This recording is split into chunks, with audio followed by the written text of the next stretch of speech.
Behold the only real video footage known of the Titanic, captured between 1911 and 1912. It showcases the ocean liner in its last construction phases, a sight of unparalleled majesty and historical significance. This was when the Titanic, still akin to its sister ship, the Olympic, was preparing for its inaugural voyage in 1912, a journey that attracted some of the era's wealthiest individuals. Tragically, the Titanic's encounter with an iceberg led to one of the most poignant disasters in maritime history. Amidst this, the fate of the paper currency passengers carried with them into the abyss has intrigued historians and salvagers alike. Through numerous expeditions to the wreckage, a variety of money from across the globe has been recovered from the depths. Salvagers have retrieved at least 4 types of U.S. paper currency. Among them are the legal tender notes, specifically a significant number of $5 bills from the series of 1907.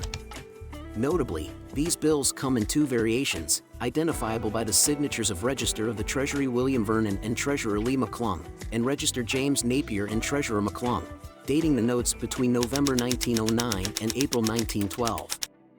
These legal tender notes are distinguished by their red overprints, including serial numbers and seals, featuring the portrait of President Andrew Jackson alongside a depiction of a pioneer family. On their back, an ornate design with the note's obligations. Among the currency brought to light are $10 national banknotes from 2 distinct series. The series of 1875 note, one of the earliest found, features the signatures of Register William Rosecrans and Treasurer Enos Nebecker, which means that the note was issued between April 1891 and May 1893. Notably, a $10 note from this series, issued by the National Bank of Merrill, Wisconsin, presents an intricate vignette of Benjamin Franklin conducting his electricity experiment. Accompanying Franklin, the figure of Liberty is depicted seated on a flying eagle and clutching a lightning bolt in her hand. The series of 1902 note, on the other hand, represents a later period in banknote design, marked by the signatures of Register Vernon and Treasurer Charles Treat. This translates to a date of issuance between June 1906 and October 1909. A $10 note from this series, issued by the Berwyn National Bank of Pennsylvania, features the portrait of President William McKinley. On its reverse, a woman symbolizing Panama sits between 2 ships, referencing the pivotal role of the Panama Canal in connecting 2 oceans and facilitating international trade. Exploring the recovered cash further, we see lower denominations of currency in the form of silver certificates.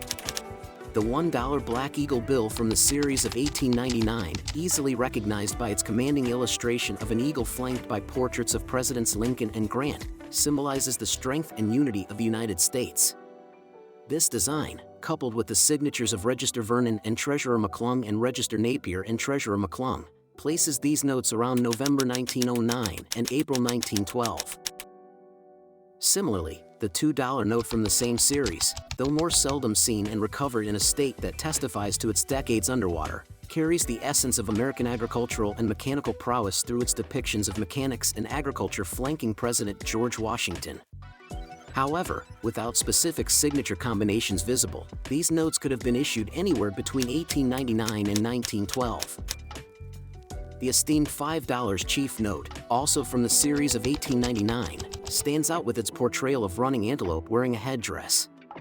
The note features the signatures of Register Vernon and Treasurer McClung, which means that it was issued between November 1909 and March 1911.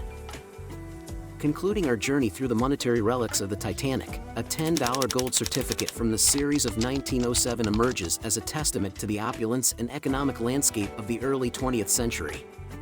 Though its details are obscured by wear and the passage of time, its very presence among the wreckage speaks to the wealth and aspirations of its passengers. This note, introduced as part of the series of 1907, features the portrait of Michael Hillegas, the first Treasurer of the United States, set against a backdrop of yellow imprints, a hallmark of gold certificates.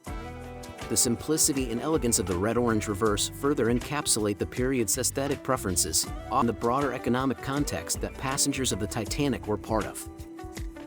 What are your thoughts on these remarkable finds? Share in the comments below. Don't forget to hit that like button and subscribe for more fascinating stories of our money. Today and always, stay curious.